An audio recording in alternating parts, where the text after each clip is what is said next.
Pernahkah anda tertanya dari mana datangnya legenda orang minyak? Kisah ini sebenarnya telah berakar selama puluhan tahun dalam budaya rakyat Malaysia, khususnya di kampung-kampung. Ada yang percaya, manusia biasa boleh berubah menjadi orang minyak dengan mengamalkan ilmu hitam atau lebih tepat, melalui ritual pemujaan dan penggunaan minyak mentah sebagai pelindung diri.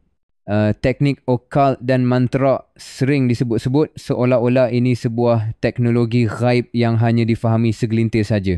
Sekarang, bayangkan anda berada di sebuah kampung tahun Seremban 1050. Lampu minyak pelita menerangi malam, suara cengkerik bergema. Tiba-tiba tersebar cerita bahawa seorang pemuda telah hilang dan nampak kelibat tubuh hitam licin merayau di sekitar rumah orang gadis. Inilah permulaan ketakutan di mana kisah orang minyak mula menular seperti virus menjadi sebahagian dari folklor tempatan. Mungkin anda bertanya, kenapa minyak hitam? Dalam dunia mistik, minyak berperanan seperti stealth teknologi menyukarkan mangsa melihat dengan jelas dan menghalang sentuhan.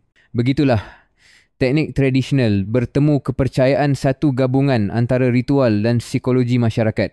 Sekarang, cuba fikir, jika anda salah seorang daripada penduduk kampung, adakah anda akan percaya atau hanya menganggap ini sekadar cerita dongeng? Saya sendiri teringat kisah arwah nenek yang pernah berpesan, jangan keluar malam tanpa sebab.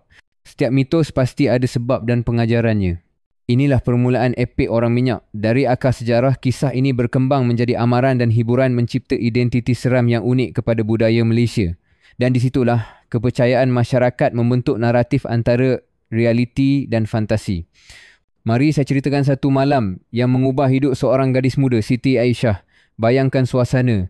Jalan kampung gelap hanya diterangi cahaya bulan dan angin malam membelai pipi.